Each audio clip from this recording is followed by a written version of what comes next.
ये है जादुई बांसुरी। ये बांसुरी इंसान नहीं बल्कि हवा से बजती है। इसे प्यार करने वाले मुंबई, दिल देने वाले दिल्ली और मोहब्बत करने वाले विदेश में बहुत हैं। इटली से लेकर रूस तक इसकी धुन के लोग दीवाने हैं।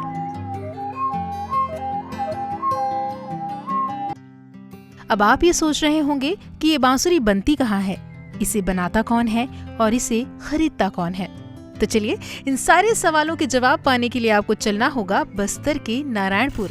मिलिए इसे बनाने वाले और जानिए इसके बनने की कहानी। ये तो बहुत पहले से मैं बचपन में देखा था, मेरे पिताजी भी ये बनाता था और एक बजाने के लिए, खुद यूज के लिए बनाते थे।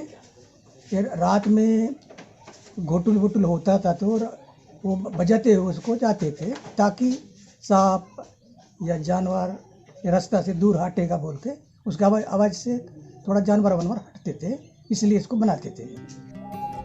तो ये जादुई बांसुरी कब से बननी शुरू हुई और क्यों बननी शुरू हुई, पंडीराम मंडावी ने आपको ये तो बता दिया, लेकिन अब आपको उनका बेटा बीरेंद्र प्रताप मंडावी बताएंगे बांस काटने से लेकर इस बांसुरी के बनने तक की पूरी प्रोसेस। वे कहते हैं उनका परिवार करीब 50 साल से ये काम कर रहा है। यहाँ बनाना मेरे पिताजी और दादाजी ने सबसे शुरू किया था। उसके बाद पिताजी पंडीराम मंडावी हैं, जो कि बहुत बड़े आर्टिस्ट हैं, हमारे ज़िला और पूरे मतलब अंतर्राष्ट्रीय आर्टिस्ट हैं, और वो बनाते हैं। उसके बाद हमने घर वालों देख देख के, मेरे भैया हैं, मेरे भाई लोग हैं, उसको देख देख के हमने भी सीखा है और हम भी हाथ बटाने लगते हैं। इसमें तो सबसे पहले हमको सूखा बांस चाहिए। बांस जो इसमें मतलब अंगूठा इसमें घुस जाए, उसको पहले होल देखते हैं कि कितना बड़ा होल है। ज़्यादा बड़ा जितना वोसर होता है हमारा उतना बड़ा होल देखते हैं। उसके बाद हम लोग आरी की मदद से 2 फीट का बांस काटते हैं।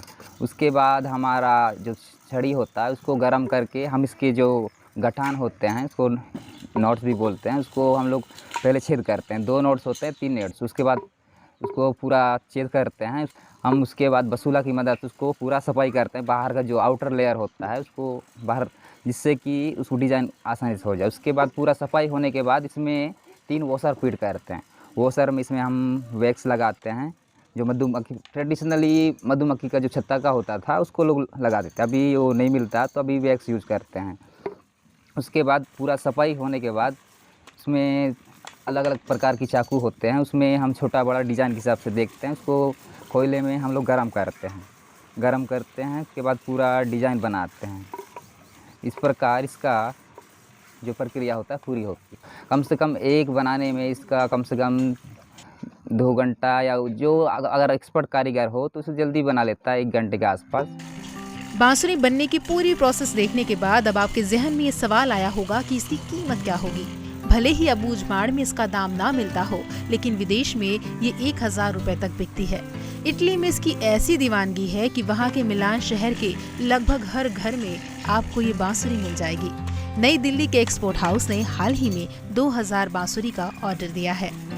तो लोग बजाते हैं और काफ़ी इसको देख के खुश होते हैं और हमको भी चाहिए ऐसा बोलते हैं, और काफ़ी इसका डिमांड भी होता है। अभी लोग बोलते हैं कि और चाहिए मेरे को, और कहीं कहीं से मेरे को ऑर्डर भी मिला पहले, दिल्ली ट्राईफेड वगैरह में, हस्तशिल्प विकास बोर्ड में 50 चाहिए, सब चाहिए, ऐसा ऑर्डर भी मिलता है।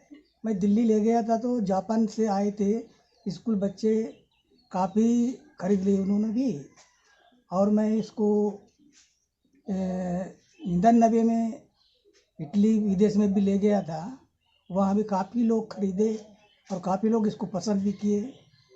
उसके बाद फिर मैं रूस में भी लेके गया था तो वहाँ भी लोग बहुत पसंद किए और बहुत कुछ खरीदे भी। पंडीराम मंडावी कहते हैं कि नई पीढ़ी को ये कला सीखनी चाहिए, जिससे आधुनिकता के जमाने में ये खो न जाए। रहने से और कला आदमी को कहाँ कहाँ पहुँचाता है, इसको कला ऐसा जीवित रहना चाहिए।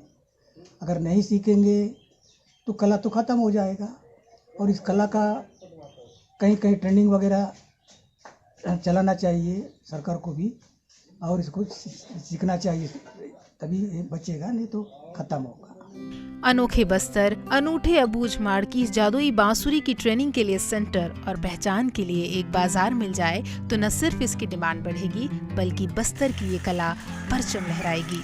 Bureau report, ETV Bharat, Narayanpur.